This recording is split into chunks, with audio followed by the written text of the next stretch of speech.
everybody. Welcome back to Beyond the Trailhead. We have a really special guest actually today. Her name is Lisa. She's the owner of Free Mom Organics and TickWise. And I've had the awesome opportunity to talk with her before and actually work with her with doing some photography and video for their product. And I learned so much that I think that everybody needs to learn the lessons that we're going to learn today from her. So Lisa, thank you so much for joining us today. I really appreciate it.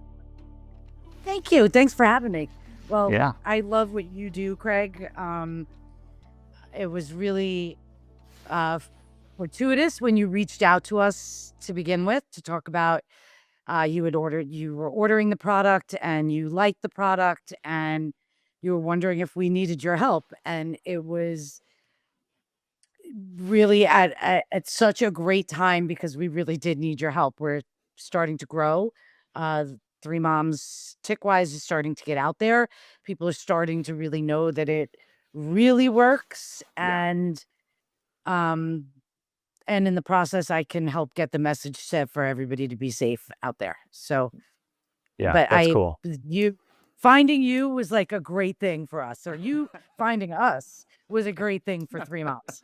No, finding you guys when I mean, we're going to get into it a little bit about, how you started your business and everything else. And I kind of know the story, but when I learned your story and stuff like that, it made me be a lot more cautious about tick health and stuff like that. And just even for families with pets, people who do through hiking and everything else. I mean, I hear people on the Appalachian Trail all the time about their crazy tick stories and stuff like that. And I think they just needed something that is natural and it's not crazy chemically and stuff like that, that's going to help protect them and keep them healthy and safe. So I guess go into how you started your company. What's the whole story behind, what's the big aha moment that you started your business? So let me first and foremost, let me just say, after what you just said, I need everybody to understand that one bite can change your life forever. Mm-hmm. And that's kind of what happened to me. Although I had multiple bites and we didn't realize the implications of all the tick bites that I had. I always worked outside. I was a landscape designer. I worked for the Bronx Zoo, so I was always outside. My family and I camped. I didn't know that children can be born with it. I didn't know that it's given in breast milk. I didn't know the dangers of it beforehand, right? So my aha moment was I wound up with a ring, the classic bullseye rash. Mm-hmm. I had one when I was pregnant with my daughter. Had a lot of symptoms, but the doctor said, "Oh, I won't treat you because you're pregnant," which is so interesting. But they didn't treat me because I was Yeah. pregnant. My daughter at this point now was, we had dogs. And I didn't know this either, but having a dog can more than quadruple your chances of getting a tick-borne disease, right? So we've always had dogs. We live in the woods. We're a very rural area at the end of Long Island. And I wound up with a tick bite. I pulled the tick out, and about 7 to 8 days later, I wound up with what's called an EM rash, or a classic bullseye rash. Okay. Because the tick was like under my bra, under my armpit. Went to the doctor knowing that that is classic for Lyme disease. Like, you never don't have Lyme disease if you have the rash. Oh. They put me but you only 30% of the people get the rash, which is even more frightening, right? Because doctors go, "Oh, well, you don't have the EM rash, so you probably don't have Lyme disease," but that's really not the case. Less than 30% of the people get that ring. You're lucky if you get the ring because the doctors cannot refute that you have it. Okay.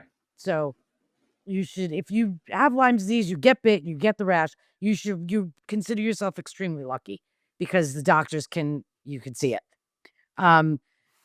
Went to the doctor, they put me on antibiotics, and within 24 hours, I couldn't walk or talk. I couldn't speak. It felt like I was losing control of my muscles. and it felt like it was raining all over my body. But the scariest part is I couldn't get the words from my brain to my mouth. Wow. Called the doctor, actually had my husband at the time kind of call the doctor. It took me a long time to get the words out. He suggested I go to the hospital. So we went to the ER. He's like, I walked in and they called a stroke code, which is terrifying, right? Yeah. I was an EMT though at the time, and so I am for a long time, and I knew that it was multi-sided. I was having problems with both of my legs, both of my arms, and like one side of my face was a little slack, Mhm. but it was multi-sided, and so I knew that that couldn't be a stroke, right? Like, and the little bit of knowledge, medical knowledge I had, it couldn't be a stroke. They called a stroke code. You know, I just remember laying in the MRI machine and just crying. You know, my head is in a cage and I'm panicked and just crying because I knew something was really, really wrong. Yeah. Uh, I with they stabilized me. I guess there was nothing they could do. I was what it was. Kept saying that, look, I have the rash, and they were like, they took me off the antibiotics that I was put on, and said, nope, tick-borne diseases do not do this. My symptoms. Hmm. It's like, okay. So, you know, you're like, it couldn't be anything else, right? Yeah. It started with this tick bite. It can't be anything else. I was misdiagnosed at the hospital with MS. So after about 7 days, I kind of stabilized a little bit, and um, they gave me a diagnosis or a misdiagnosis of MS. I kept seeing the neurologist, and he said, yeah, and I think you might have early onset Alzheimer's. So imagine this. My kids are 4, my Yeah. daughter's 4, and my son is 6. And I have a diagnosis of early onset Alzheimer's. And it is, and MS. So not only in 6 months am I not going to be able to walk and I'll be in a wheelchair, but and my kids are going to be wiping my mouth, Yeah. but I'm not going to know who they are. And I could actually, sometimes when I talk about it, it can get really, uh, sorry, No, it's okay. it can be really, uh, overwhelming sometimes to Mhm. really, when you think about that. Um, so it was terrifying for me. And, I just, with, okay, skip over that. I got to pull it together here. Yeah. My, um, within 4 months, my husband wound up, uh, sick and in the hospital for about 8 weeks. He had to learn how to walk and talk all over again. Wow. Now we were both have this neurological issue, right? Mhm. I am starting to kind of get better, but I have headaches, I have memory issues. I'm a mess. Yeah. But now he's sick, he's in the hospital. I have to take care of the 2 kids and now him. He's moved into the city, he's far away from me. Mhm. Like, you know, I spent 24 hours in the city, 24 hours at home. My aunt came and moved in with us. It was, you know, just to help. Um, and I'm still really sick. I had people in white coats come to the house, and I had hired a company. I wanted them to check every paint chip, every, Yeah. uh, you know, the water, the everything. Yeah. Like, you know, the the water coming out of the pipes, the paint, the floor, you know, the varnish on the floor. Somehow we were being neurologically Mhm. poisoned, right? I happen to know that it both started with tick bite. Chris had come to me that summer with a bullseye rash. And I said, you need to go to the doctor. He was very busy. It's time. And he's like, I feel fine. I'm not going to the Mhm. doctor. We wound up getting some medical work done, and he wound up really going downhill. So it was terrifying for both of us. But what we did have in common was that tick bite. Yeah. And so um I started doing a deep dive. You know, that was a long time ago. My kids are 22 and 20, right? So the internet was kind of just starting. It was, so trying to find information was kind of hard. Yeah. But I did wind up like talking to local people. It turns out that almost everybody I spoke to was diagnosed with MS at some point out here. And I'm like, well, Hmm. that's kind of interesting. Like, how are we all diagnosed with MS? Is it in our Yeah. water? No, I'm pretty sure it's ticks, right? Yeah. Um, I was asked by the doctor to go on MS medication, which lowers your immune system.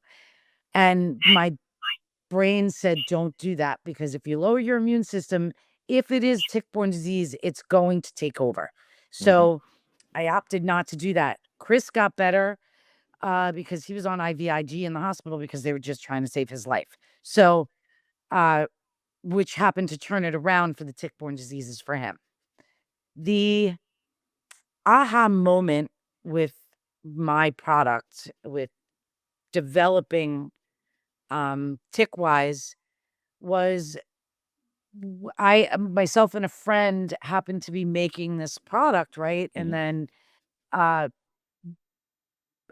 she like kind of gave me one, and then I was like, oh, can we make this better? Because it worked, but it didn't Hmm. really work great. Um and my kitchen looked like an apothecary, and it was kind of interesting how it kind of came about. And it started, I was like, do we have a business here? Because people started showing up at my front door. It looked Yeah. like I was actually dealing crack out my front door, right? Like people were like, what, And because my kids were using it, and then their friends were using it, and Yeah. then friends of mine were using it. And so everybody was like kind of showing up. And I was like, yeah, there might be a business here. So we developed the product, and I don't know if I told you this part, but we developed the product and wound up getting in trouble by the EPA because Oh. we didn't know that uh, to produce a, a product that claims to mitigate or repel an insect Hmm. made you a pesticide, even if it's all natural. Really? Well, that's kind of interesting. Wow. So they were like, you have to stop making the product. So we did.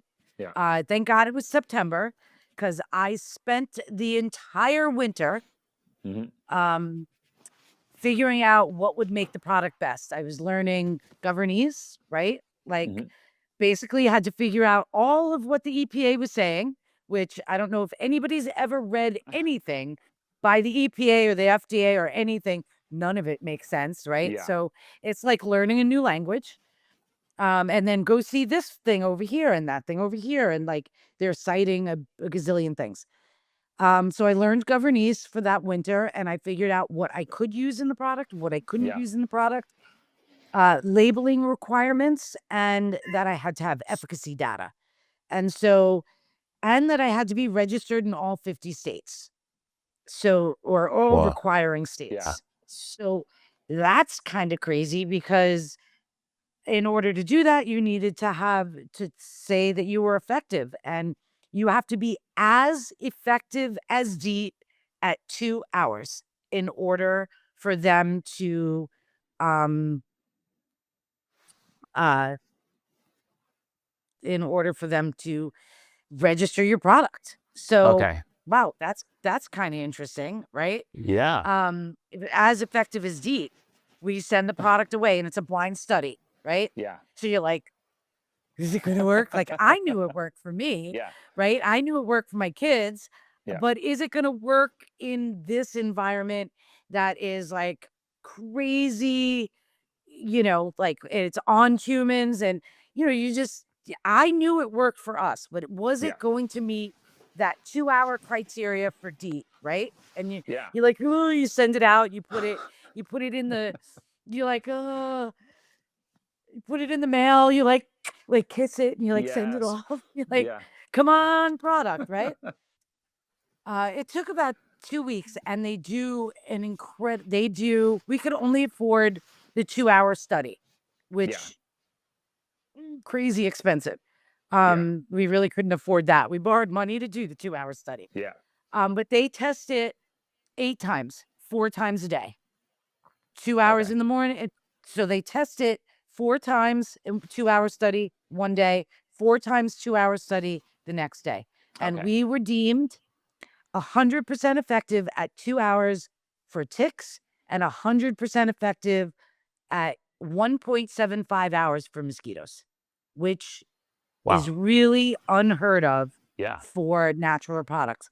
All the other natural products I know, while they're some of them are really good, Yeah. they only have a repellency rate, the maximum of 90%. So Okay. for us to get that, it was really good. And for me, the product had to work, right? Yeah. So when my kitchen looked like an apothecary and I had things with all different colors and they was all lined up and I had sticky notes on everything and masking tape and dates and, like Yeah. a whole, uh, you know, Charts and everything everywhere. okay, I checked. Yeah, like I checked it on this date and this is what happened. I checked it on this date and then this separated and I checked it here. Um, all of that work, like that really we did it. Like we passed this test. Like holy cannoli. Like that was That's cool. cool. Um That's awesome. yeah. Yeah. Uh Wow. and That so sounds a we lot of work. s- It sounds like it goes into.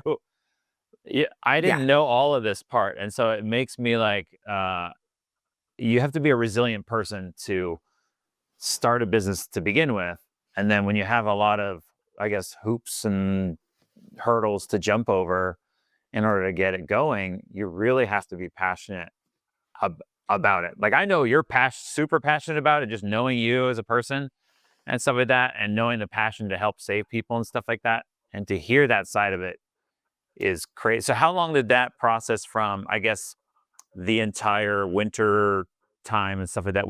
Were you ready that next spring, or was it like a whole year later, or what was the We were process? ready in some states by next spring because Okay. now what we had to do is send in all the information to each state, the Mhm. labeling requirements, then like say a state would say, okay, you have to add do not put in food and feed commodity. Oh, Okay, so I then see. we'd have to redo all of the labels, right? Mhm.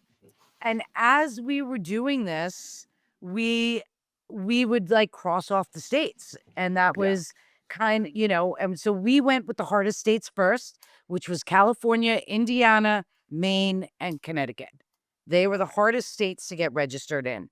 Um, and we slowly um it was like playing Monopoly. It's like which state can we afford today, right? Like, Yeah. okay, we got in, put this wholesale order out, and this state cost us $1,000. Let's wait, and then we'll go for that state, right? Yeah. Because so it took us the whole process, the figuring out what was going to go in the product, figuring out the EPA rules, and figuring out the label and efficacy data and safety data. That took like 9 months. Okay. Getting all the states took another full year, right? Yeah. Because we didn't have enough money, right? And Yeah. you can only afford what you can afford. We didn't want to borrow any money. Mhm. We were bootstrapping it all the way. So that was really, it took a whole nother year to get registered. And it would, every time we get another state, I'd be like, yes, another state, we got it. Right. And then I could go into Amazon and I could cross off, like add that state to the list. Yeah. Because what happened was Amazon would only let us sell for the registered states, not even through Okay. Amazon, though. We did fulfillment by merchant. And so anytime I got something from California, I'd have to deny that order. So we looked like we were really bad sellers because we'd have to deny all the states Yeah. that came through.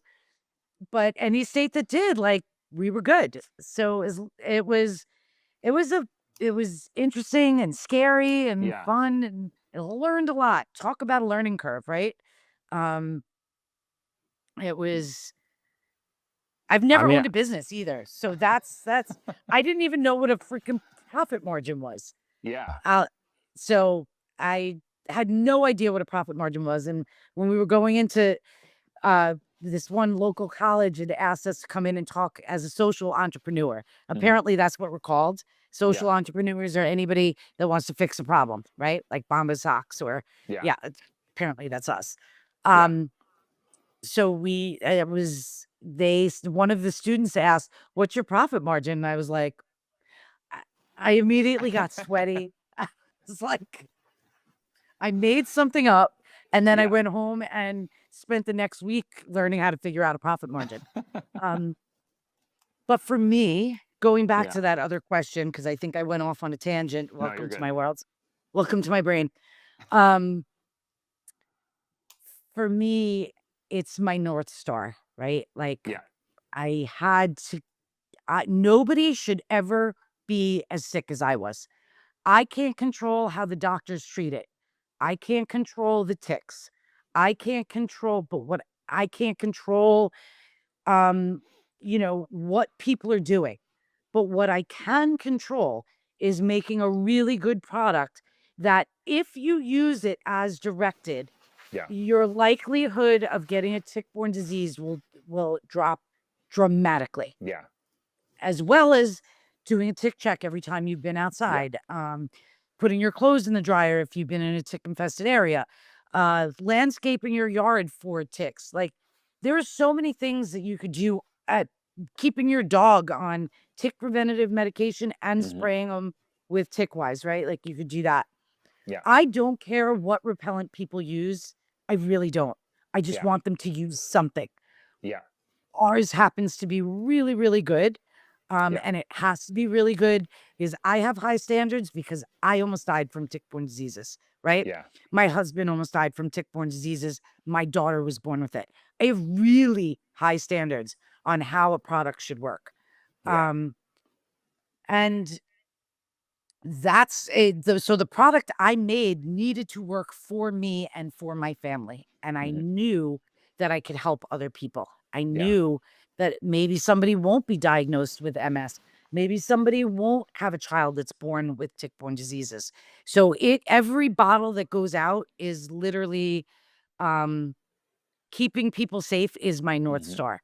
And Yeah. so every bottle that leaves my hand that goes out or is my way of contributing to the tick epidemic, right? Yeah. Helping to squelch the tick-borne disease epidemic. Yeah. I So, mean, over with what you said just a second ago was so good for people. It's like I feel like that's why you're doing so well with what you're doing is when you're passionate about it, but you're like, "Hey, I don't care what you use, just."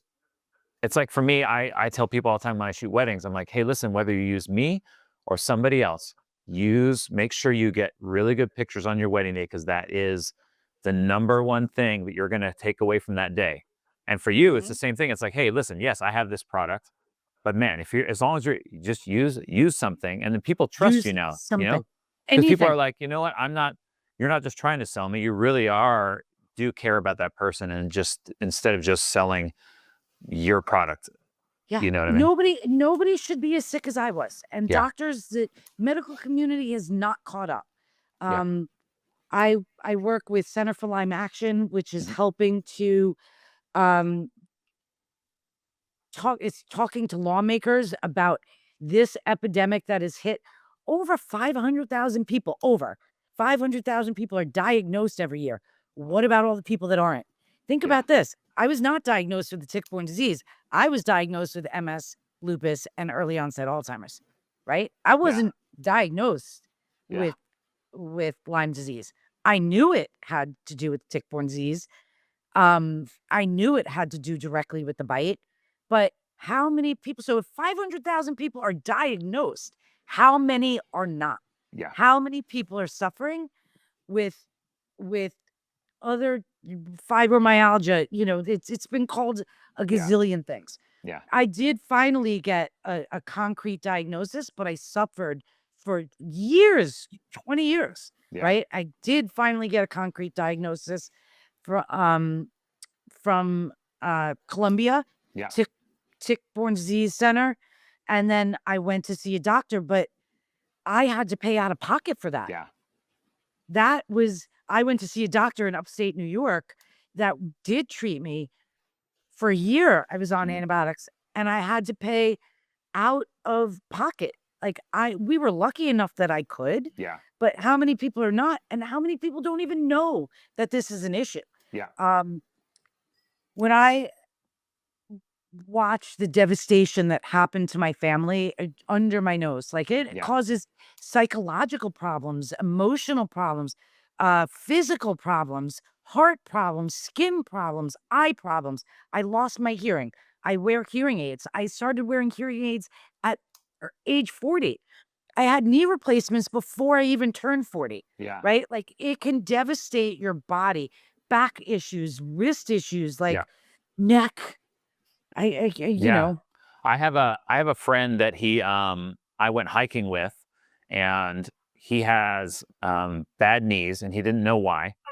And after talking to you and stuff like that, and he told me this story, he's like, "Oh, actually, when he was in the Marines about 15 years ago or 20 years ago, he got bit by a tick under his arm and he just ripped it out. It got really like infected and all weird. And then he finally just ripped something out and stuff like that." And I told him, I was like, after talking to you, I was like, "Hey, listen, you need to go get some special blood work done because maybe that's why your knees are the way that they are. It has nothing to do with that." Because talking to you, going, "Oh, they're lasting effects. It's not just you get bit and then you have, sick for 2 weeks and then you're back to normal. It's right, a lifelong thing unless you get treatment." right. So, I mean, I'm gonna. Did he get the test? he did not, and I'm going to make him listen to this afterwards to make sure that he kind of goes, "You know what? I need to get that test done," because I think he's a little bit like, well, it's in his mind, and he's probably like, it's so far back in the day. There's no way it could be something from that far back. As simple as And that.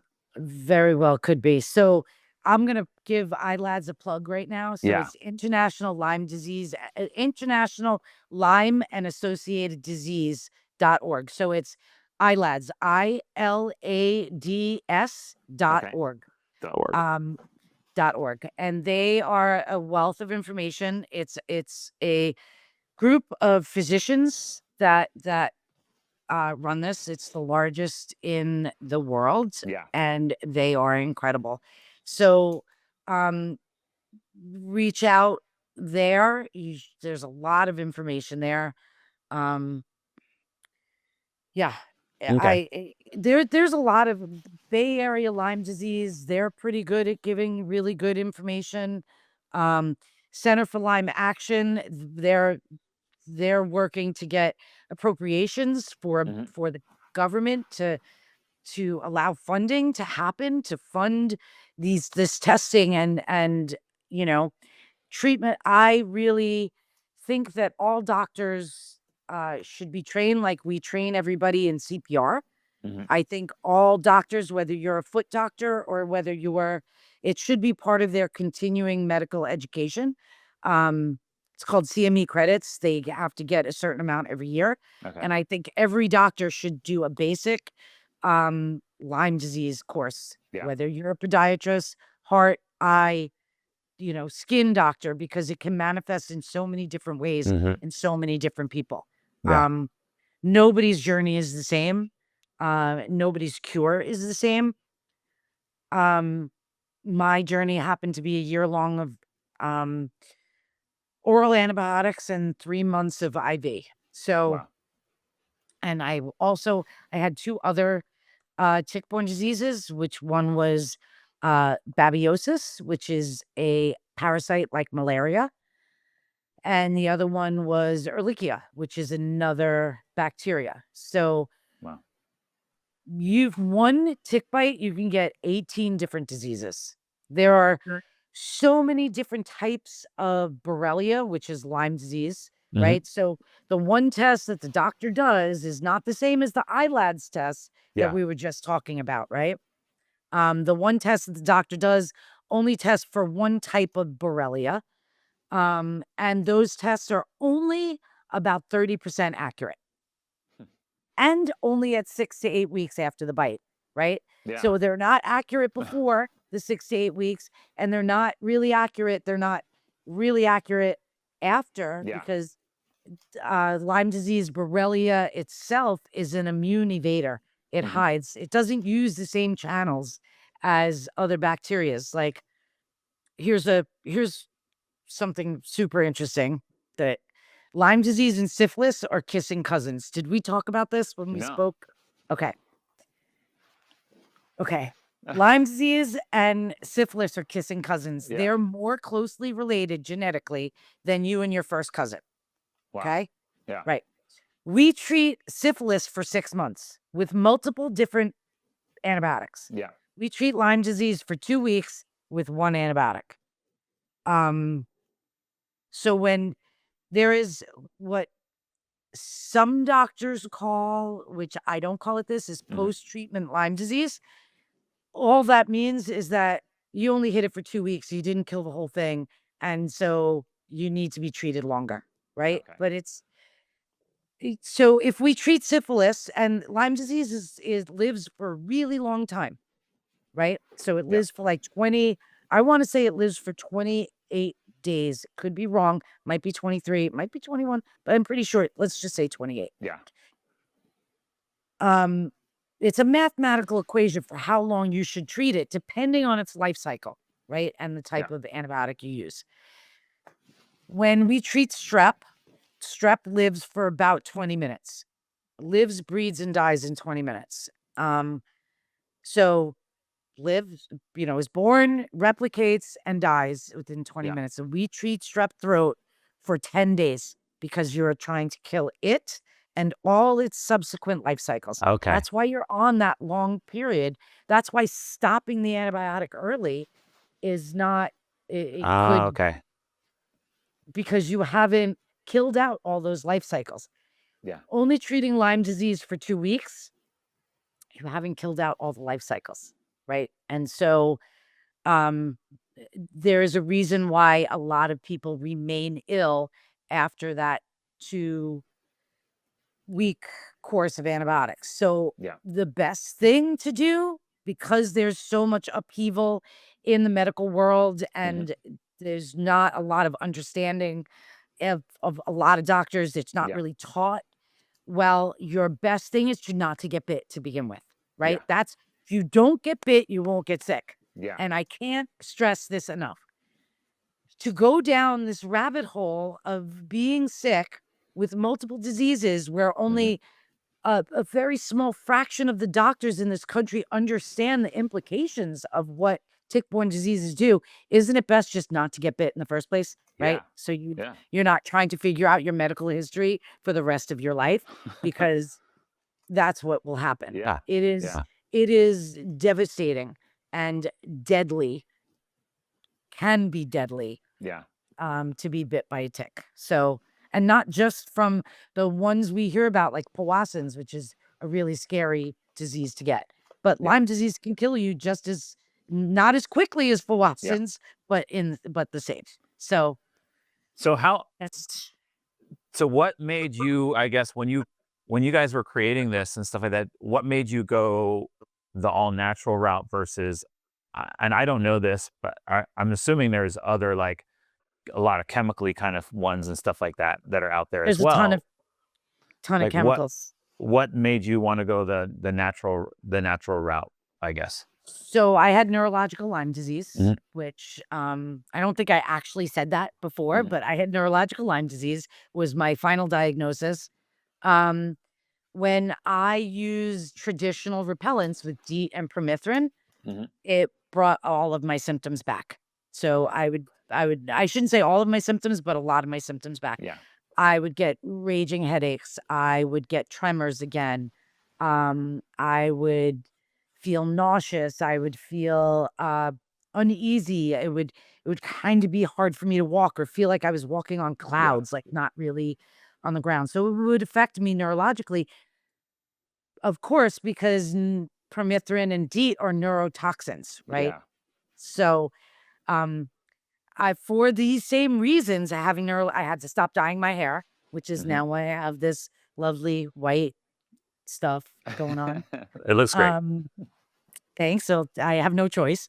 And so creating a product that wasn't DEET, or permethrin was really, really important to me. I Yeah. had to find something that worked for me, Yep. for my family, which then makes you really realize what you're putting on your skin. Yeah. If you have a neurological Hmm. condition and you put that product on your skin, you realize how bad it is.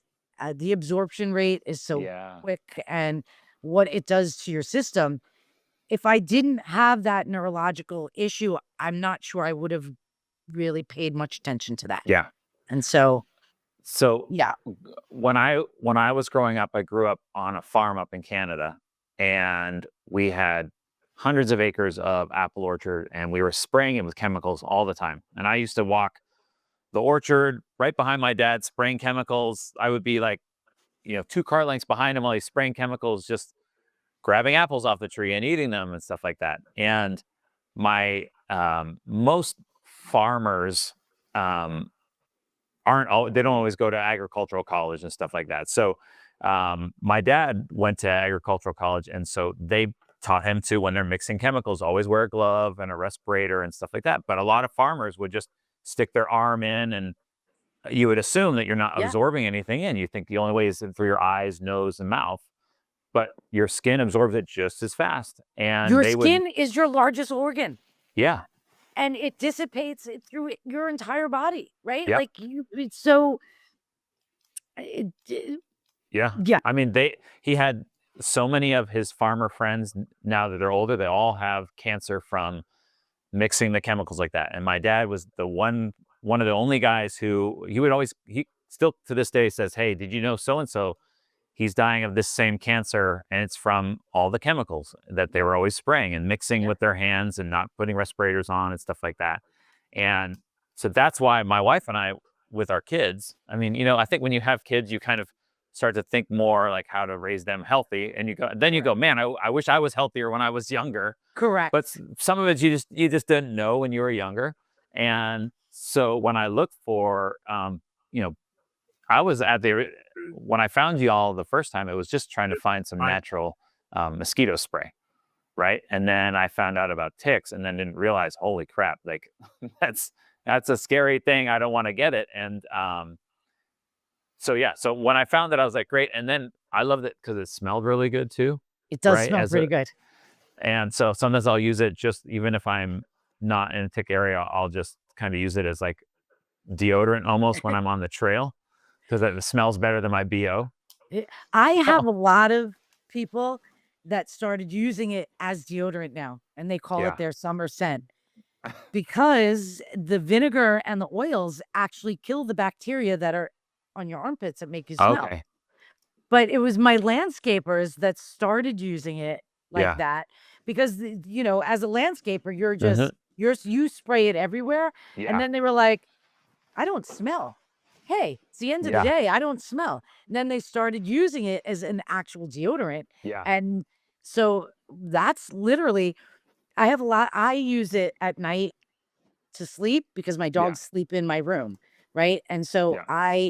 I have gotten sick because the dogs sleep in my room and a tick has left the dog and jumped onto me. Yeah. Not jumped, they don't jump, crawled onto me. Yeah. Um, so I spray it at night, and the Hmm. nights that I don't spray it, I don't sleep as well.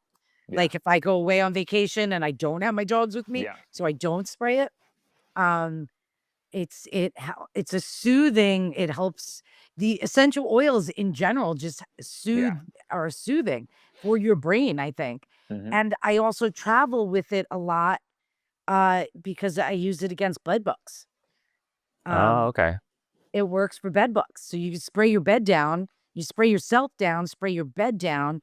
And I had a friend of mine I was traveling with, we had a two queen beds, Yeah. and she was like, "You're ridiculous. You spray you. Of course you're gonna travel with it." Like kind of like putting me down Yeah. for bringing the bottle. Like, well, guess who had bed bugs bites and guess who did not? Yeah. In Yeah. the same room, Yeah. right? So, if one bed has Yeah. it, the other one does. So she had bed bug bites. I did not. She was like, Yeah. "Damn it," you know. I'm Um, gonna start bringing it when I go on trips then all the time because I just had a friend who they had bed bugs, their entire family at this one hotel they went to. And I always check the beds when I go in, but I didn't know that. So I'm Yeah. really gonna to change that. You can spray your bed down, you can spray you down. Yeah. It also works for lice for Yeah. kids at school. So you can spray their backpacks down. Yeah. I love that you can use it on gear. Um, and I love that it if people feel that it works and they trust Yeah. that it works, they are going to use it more. Do you have to reapply more often than traditional repellents? Absolutely. Mhm. But I have people that work for our local, like LIPA, it's not LIPA anymore, but like Con Edison or the electric company. Mhm. Our local electric company uses it for their field workers because the guys didn't want to use chemicals Yeah. when they're only out there for 20 minutes in the Yeah. brush. They're like, I'm going to spray something on me that works for 12 hours. So I'm going to go home, I'm going to pick up my children, and I'm still going to have this stuff on me, Yeah. as opposed to something that's going to work for a couple of hours that don't have to shower with. So we're starting to do a lot of like utility companies are Yeah. starting to reach out to us, and where they'll still offer the crazy chemicals, but Yeah. they're going to offer the us as well for their workers, which is kind of cool for those utility companies to Yeah. say, hey, I hear what you're saying. Yeah. You want something that works, but you don't want it soaking into your skin for 12 hours. Yeah. That's dangerous. So I think that's pretty cool. So I usually ask this next question like later on, but I guess I'll ask it to you now. Like, what is one of the weirdest, most unexpected places maybe you've seen your product show up? Oh, that's an interesting question. Um, well, I have some good news that I can't tell yet, Yeah. but that one's a good one. I Yeah. Yeah. can't say it yet, but it's going to happen. Um, the weirdest place that I had my product show up. I Or don't know. maybe a unique place or something. Cause like I would never think eh, I would I would just assume like I run into people all the time and they see their product. Like when I'm out on trail, anyways, I'll see the bag that I'm shooting for, and I'm like, "Hey, that's the bag company that I'm shooting for," Right, right. right? And then they go, "Oh," they sometimes I'm in the pictures for some products, so they'll somehow recognize me, and it's like a weird kind of like, "Hey, oh, are you taking pictures with the bag?" And then we talk about it. I might be on some very random place or in the airport. I run into somebody seeing it. So I don't know if maybe you saw it, like, I guess you wouldn't see it in another country necessarily unless it was able to be sold there, but you know, maybe it'll Yeah. pop into your head. I like my UPS guy for some Yeah. reason. Like he lives like he's like, "Oh, I was in this deli," and he'll take a picture and send it to me. Yeah. Um, Oh. I have a lot of people that in the upper Midwest that I'm Uh-huh. friends with that we just started to like because Ticks really started to expand there. Yeah. And what's kind of great about the information highway that we have going on right now, they're well, better equipped or more well aware, or Yeah. better educated now than I was 20 years ago, right? Yeah. Like there's a lot more information now that ticks are moving across. And I have friends of mine going, "Oh, I was in this store," and they'll take a picture and send it to me. Yeah. So that's always kind That's of cool. cool. The Yeah. UPS guy cracks me up because Yeah. he loves it. He's like, Yeah. you know, he's like, I give it to everybody for Christmas. So now like that's my UPS and my USPS Yeah. guys that come every day. I give them huge boxes Yeah. for their Christmas gifts for Oh, people. cool. So Oh, that's yeah, cool. that's All their right. Christmas bonus. So what's was there a moment when you realized kind of, oh wow, like this is actually working? Like once you started the business and it was growing, were there I guess every business has milestones, whether it's maybe finding a vendor that you start selling through wholesale or something like that, or is there anything you're like, wow, this is really working, this is growing, this is becoming successful? Well, we not last year, not this past season, not 2024 season, but 2023 season. Yeah. Um, We pumped 37,000 bottles out of my basement with Wow. with my friends, and um if I continued to do that for the 2024 season, I would have no friends left. Yeah. So, um, that was a big milestone for us when I had to start figuring out how to get it produced where I wasn't producing it, but Hmm. produce it exactly the way I was producing it, right? Yeah. Somebody that was going to make my product exactly how I was making it, but in mass quantities. Uh-huh. Um, and so we went to with a company in Indiana. So that was like a huge like Yeah. like Yeah. it's also hard to kind of let your baby go a little bit and Yeah. go, all right, is somebody else making it? I wanted them to pull like every 10th bottle. Is that bottle right? Test that bottle. But Yeah. Yeah. they did a great job of producing the product. So Yeah. um so that was Was that in a good. factory? Is it in a factory, or is it still kind of, because I think sometimes I talk to companies and they finally have like this machine that starts filling their bottles and stuff, and then it's like this, wow, this is like actually a huge So company now. Like I'm kind of going, so to yeah, speak. well, it was we that 37,000 bottles was with these Yeah. machines and this assembly line of my friends. And we Yeah. would take this piece of wood and we would push it down like it was like its own little Yeah. conveyor belt.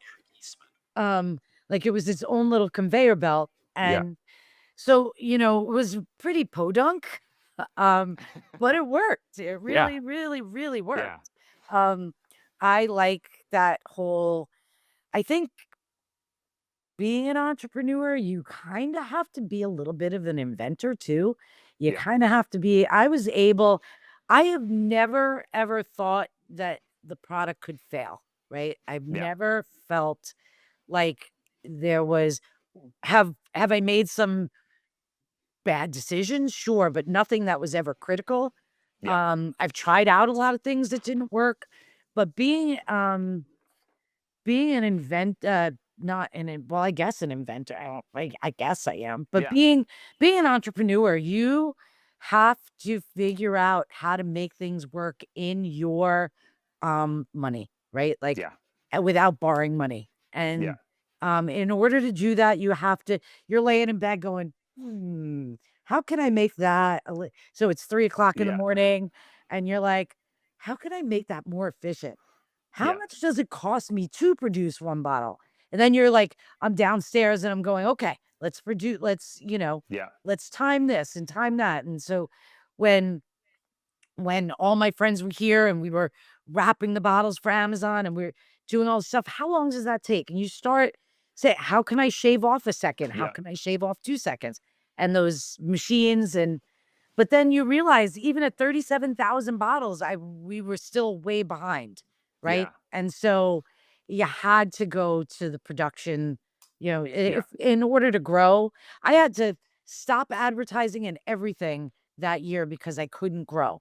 Um, so in order to Yeah. grow, we had to really be out of my basement. Yeah. Um, and That's so cool.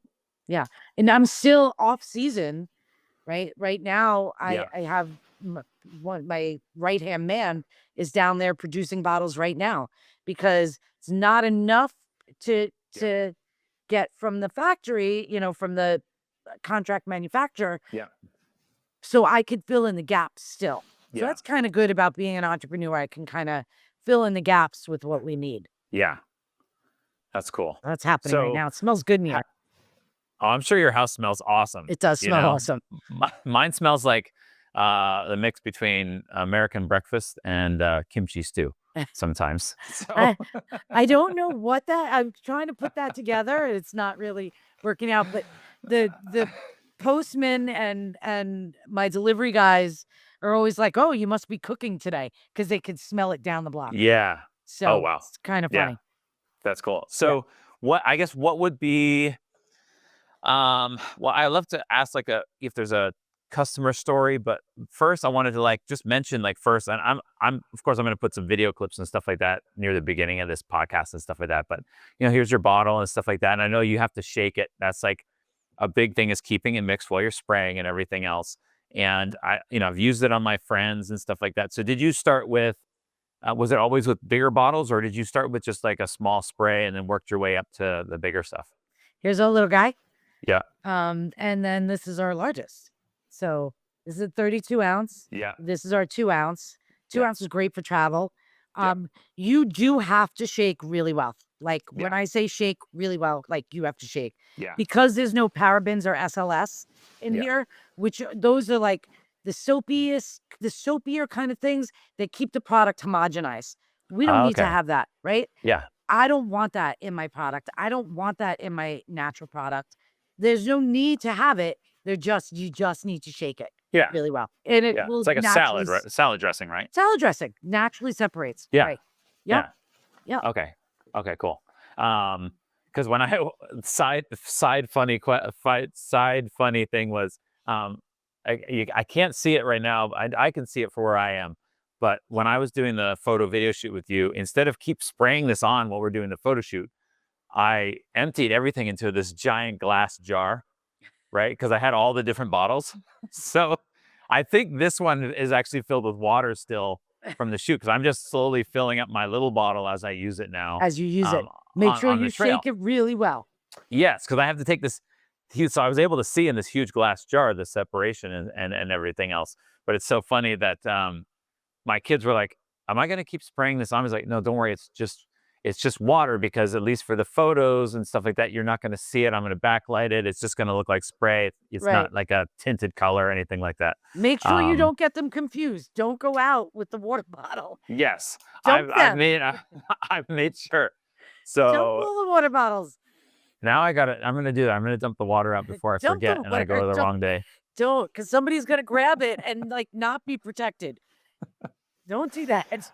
All right. So I guess I do want to kind of act like, is there one big splurge? Because I know with you had said at the beginning, like you had to make that kind of big splurge to do the testing and stuff like that. What's another big splurge in your business that maybe you could tell people about that maybe you didn't even realize you had to do at the beginning, whether it was your packaging or FDA approval stuff and everything else, or even Right. something that's maybe recent that you're like, wow, I didn't know. We're EPA. I wish we were FDA. FDA is so much easier than the EPA. Okay. So advertising is like a huge nut, right? Like Yeah. it is crazy expensive to buy advertising on Amazon. Not well, yeah, Amazon. Yeah. Meta, Google. Yeah. Something I really wasn't prepared for, so much of Mhm. that. The best thing that we've done that cost us a little bit of money was getting you because, well, that was, Thanks. I mean, amazing. Yeah. But what's really hard is small businesses facing tariffs right now. Yeah. What I just found out Mhm. is geranium, which is our second oil that has the second most amount or second largest amount. I don't know how you would actually say that. Yeah. Just because of tariffs went up 150%. Wow. So the cost of that oil. So I feel like small businesses as a whole are being squeezed in many directions, right? Yeah. Like we're getting squeezed with tariffs. And my product is entirely made in the United States Yeah. and entirely bought in the United States. But I can't control where my distributors get it from, right? Yeah. So everything I do is I'm like the dream company for the government, right? There's like, oh, Yeah. she does everything in the United States. Everything is done in Yeah. the United States. But my tops are not produced. These tops are not Yeah. made in the United States. They're Yeah. only made in China. So this is now going to be double, if not more than double, right? Wow. Yeah. 150% right now as it Yeah. stands, as tariffs are now. And then that's going to go to my distributor. Then I'm buying that from my distributor. What is my Mhm. distributor going to tack onto that, right? Yeah. So this top could be 4 times more than what it is now. And Yeah. same thing now, that oil, I am still waiting to hear from because we go into production this winter, right? Starting December Yeah. for our next year. I'm still waiting to hear from my essential oil company, who everything we get is sustainably sourced. Every oil Yeah. is sustainably sourced. Uh, it is responsibly grown. There's so many. They're non-GMO. We're a made safe product, right? Which Yeah. means there's no endocrine disruptors. There's non-GMO products are in there. Like everything that we do Yeah. is not only good for people to put on your skin, but it's also good for the environment, right? If Yeah. I could throw this down my toilet and it's not going to cause any harm Yeah. to the environment, to anything that it comes across. Yeah. So already we're already on the higher end because our oils are such the high degree Mhm. of of oils that that are sourced. Yeah.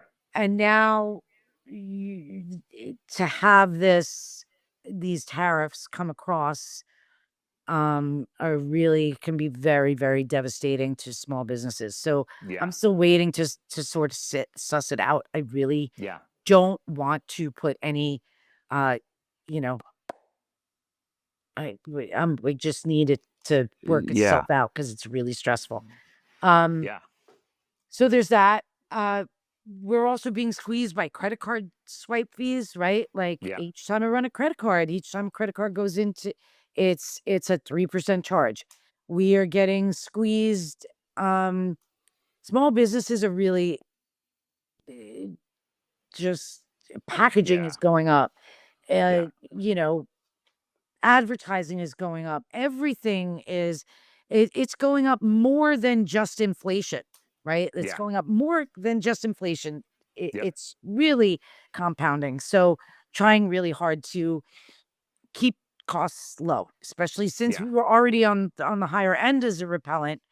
Um, so I need everybody to understand that me and other small businesses are trying Yeah. really, really hard. I do a Yeah. lot. I just went to Washington, D.C. And lobbied for small businesses. I saw that. Yeah. I've done that a couple of separate times. I actually go to upstate. I don't know. Somebody thought somewhere along the way that it would be smart to send me in to talk to people. I don't know why.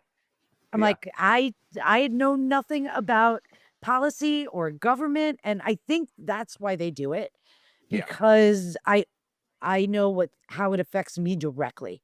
Yes. I'm not big on politics. I don't care what side of the road you're on, or I'm never gonna judge anybody for that. But smart decisions need to be made based on small businesses and Yeah. their survival. Yeah. And it's not just people with products, it's people with services as well. Mhm. Because when you run that credit card, you're paying a lot of money to swipe Yeah. that fee. And everything your advertising is going to go up. Like everybody, Yeah. it's really hard. Yeah. I mean, it even hit tariffs even hit me as a person who I'm not even creating a product or anything. I'm providing a service, but I have a lot of people that like there's a couple of tent brands that I've been trying to work with for a while. And they're like, well, we have to hold back on our advertising budget because we have to now Correct. put that towards the fact that our tents are made in China somewhere, and now we have to pay X amount of dollars. And then in my mind as an advertiser, I think as a marketing person, I'm like, well, if you don't market that product, yeah, you're saving money on marketing to make your product, but now no one's even hearing about your product to buy it. Right. So it's like it's It's a a lose catch lose. 22. We're Yeah, stuck. yeah, We're yeah, stuck. You don't have the exactly. cash to do it. Yeah, You don't have the cash to advertise, but you can advertise. You can't get orders unless you advertise, but you can't advertise because like it's 13% is ludicrous for it to yeah, be going up. yeah, It's ludicrous. And yeah, that's just that's advertising as a whole. That's not yeah, even each individual one is going to go up on its own. And then, yeah, small businesses are really having a really tough time. When I just went to DC with 15 other small businesses and businesses that I've worked for years doing this, some are closing, and that's yeah, terrifying. These are businesses that do not have enough cash flow for 30 days because of all of this coming down Yeah. on businesses that have been in business for 75 years, family run businesses, Yeah. can't make it because every product that they're getting in, from paint cans to straw. Like, Yeah. let's talk about a hardware store. There's straw to their paint cans. Hmm. Everything is like double. People aren't buying Yeah. that. And now they're contending with places like Amazon to get their stuff, where Yeah. it's really sad. It's hard. It's really hard. I think, and this is completely side, but like with it makes me think of with AI and people who have. So when I got into photography, it was right when digital and film had switched over. Yeah. And so I had a lot of an older generation that had been doing photography for years, not wanting to switch over to digital. And then now that I'm doing this, I'm in digital to mirrorless. And now I'm in the whole like, do I have to learn AI? And not saying That's that people who are terrifying. closing their business are not keeping up with the times, but I think sometimes there are people that, okay, now how do we pivot, right? As opposed to just continue to go and complain, which is great because you're lobbying for me. You're figuring out, okay, this is what we have to do in order to continue to move forward, as Yeah. opposed to just sit there and let it happen and be like, you're working with other people and figuring out, hey, we need to do this. Let's figure out a way to make small businesses, because I mean, our nation is we're run on small businesses. You see all the major businesses, but if you, yeah, 99% of the businesses in the country are small yeah, business. And then yeah, most of those 99% of those small businesses are micro businesses. yeah, So, and a micro business is a small business is defined, and in different categories it means different yeah, things, but like some are under 500 employees and 500 million. Like, yeah, I don't consider anybody making like 40 million a yeah. year or like under Small 50 business. million, or like, I Yeah, want to make sure I'm saying it right, but it might be under 50 million is still considered a small business. So if I'm yeah, making $49 million, I'm a small business. yeah. Wow. It's a Like, really big discrepancy, right? really? And It's like you're, yeah, most of yeah, the businesses that we're speaking of, or when we think of small business, are businesses like you or like me, like the mom and pops on the store, on the road, right? Like yeah, your hometown. yeah. So when I think of small business, that's what I think of. I don't think of the $49 million business, Yes, exactly. which I think 99% of the businesses are micro businesses, not Yeah. that 49 million. Yes. Yeah. They need to change that category, because I think the small business, when I check the box, it's like, do you have between 3 and 100 employees? And I'm like, how is that? Like, if I see a business as a 100 employees, I'm like, that's a huge That's a business, huge you know? business. So that's the other thing that I've been working on, is trying to get the designation between micro and small, Yeah. because at the Yeah. same time that the government rolled out tariffs, they also took away small business loans. You Yeah. cannot get a small business loan now. So, people are getting loans because they have products sitting out on the water. Thank God I Hmm. don't, right? Yeah. I'm probably in a lot better shape than most. Hmm. Um, but still, I'm in bad shape. So Yeah. what is it being said about everybody else? Yeah. I'm in a precarious spot. And so, speaking of that, and I want to get you hooked up with the NRF, National Retail Yeah. Federation, because National Retail Federation is who I've been working with, to try to, lobby for small businesses. Yeah. But what we don't have in the National Retail Federation is a lot of people that don't have a product. And so it'd Yeah. be good to hear your side of the story, as your product is you. Yeah. So remind me after this to get you in touch Yeah. with Megan, and be a voice for help be a voice for small businesses in your space, the service industry, right? Yeah. All the accountants out there, all like, you guys are still going to feel this squeeze as well. And as Yeah. small businesses feel the squeeze, we're not going to be able to use you, right? Yeah. And so, like you were Exactly. saying before, so that would be helpful if we can get your story out to the NRF. I'm plugging Absolutely. I'm plugging the NRF too, because they've been great in helping small businesses. So, That's cool. Yeah. I'm learning a ton right now about all this stuff. I learned so much every time I talk to a new business owner, in every different industry.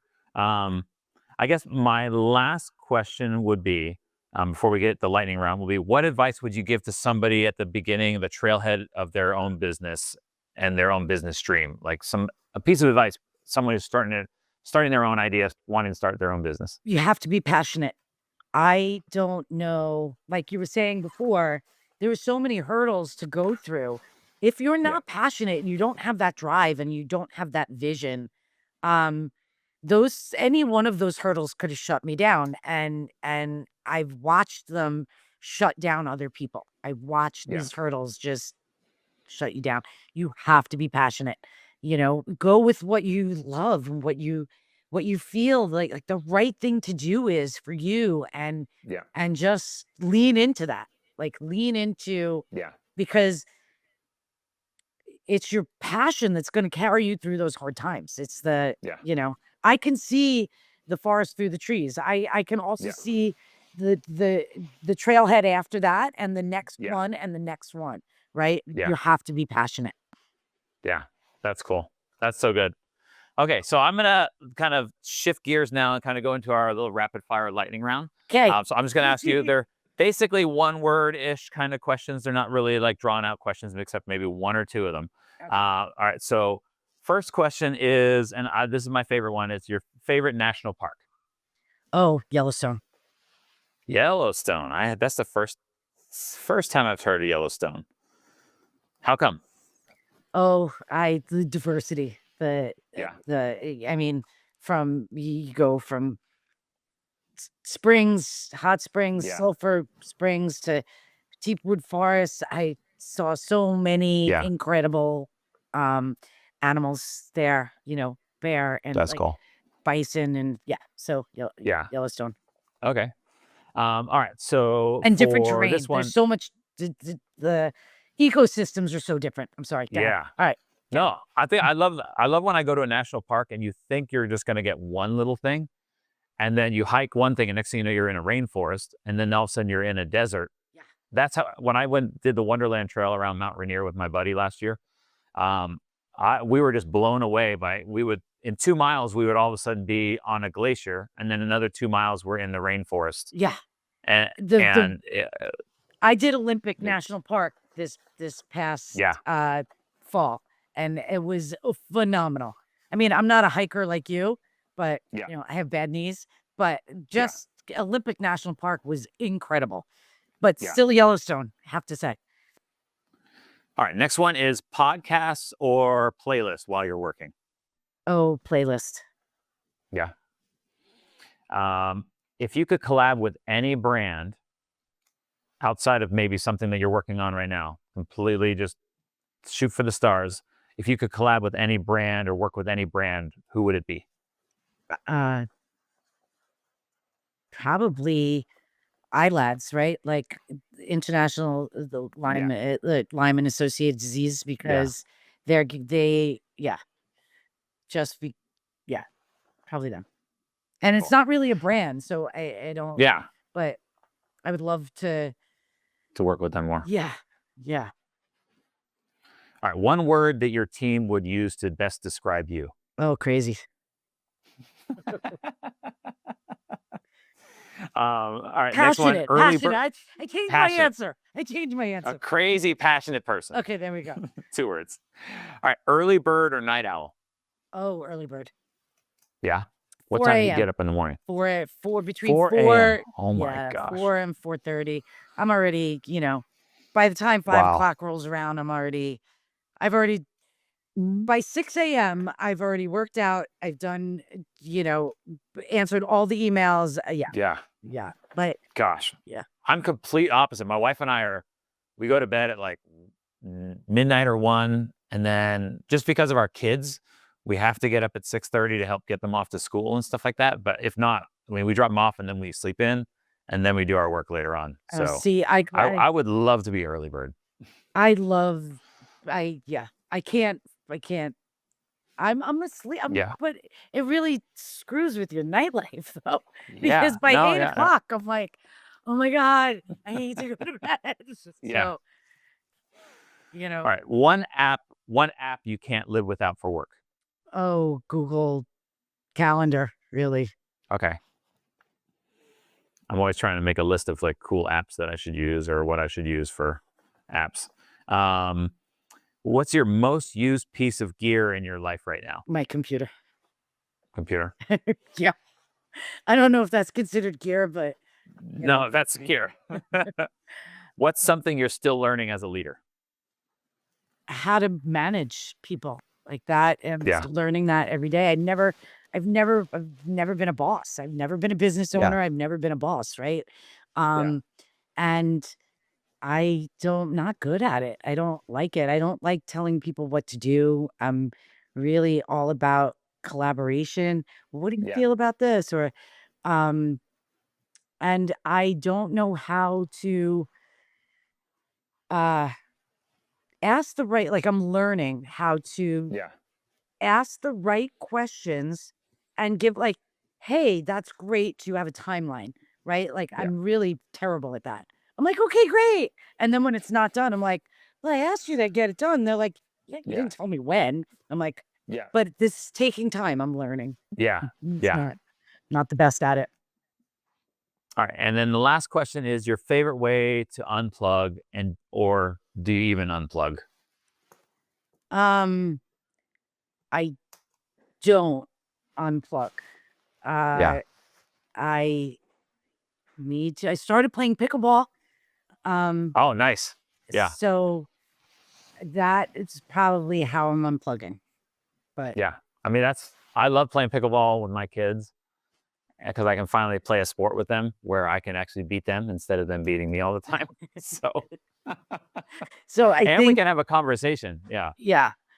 Um, so yeah, I pickleball. So maybe yes. Um, Awesome. Okay. Well, I mean, that's it. Just wanted to get to know a little more about you and those little kind of ins and outs and stuff like that. And I mean, thank you so much because I think people are going to learn a ton, not just about your business, but how much this Lyme disease and this whole thing affects people. I think is way bigger than people than it is. Because until I met you, until I heard about it, I had no idea. And I'm surprised with what I do and the things that I do that I haven't. Thank God I haven't. Knock on wood, I haven't been affected by it at all. but So now the yeah, great thing is now you can keep yourself and your kids safe. And again, I don't care what yeah, you yeah, use something. I don't care. Yeah. yeah. Not that I'm gonna water start one. spraying I'm gonna spray myself right now all over the place. Not the water one. But not the water one. But Yeah. Lisa, thank you again so much for being on Beyond the Trailhead with us. And so, if people are looking for TickWise, where can we find you on your website, social stores, all that good stuff? So 3momsorganics.com. Yeah, That's our website. It would really yeah, that's the best place yeah, for us as a small business. Um Amazon. There's a new one coming up that I can't talk about so much. yeah, But if you go on our website, you will see um the uh you will see all of our locations. So you can yeah, go to our locations. And also uh where else? Fair, but that's if you own a yeah, store. yeah. Um How about your social media? Is it oh, is it social just media. That's what you were asking. yeah, It is Three Moms Organics on Instagram, Three mm, Moms Organics on Facebook, and it's all the number three. Hey, Carol, I have a okay, question. Come here for a second. Okay. You asked what would the employees say about me. Oh yeah, boy. yeah. How Go much ahead. time do you have? Well, you get one word. What would you say? What would you say to describe her? Best Amazing. word. Oh, that's nice. I She's said amazing. I said crazy. Can I have my paycheck now? Yeah, I said crazy. Great. Yeah. Yeah, see, she says yes. A little That's bit like great. an octopus in a hurricane kind of thing. I've never heard that one. I'm gonna use that one. Hurricane the octopus. Yeah, she's got her arms reaching out in all Yeah, directions, doing a lot of yeah, things at once. and getting it all done. That's awesome. That's why she's amazing. Yeah. Thank you. Your paycheck's by the front door. Okay, I'm out. Awesome. Bye. Awesome. Well, Thank you, Lisa, Tara. thank you so much. Thank you. I mean, I really appreciate it. And everybody, make sure you like and subscribe, and make sure you, if you need any links or anything like that, they'll be in the description below. Or if you're listening to this, they'll be in the description on the podcast. And we look forward to chatting with you again soon, And Lisa. follow us on social media so you know the big news that's coming down the pike. Yes. So Awesome. exciting. Okay. Thanks. All right.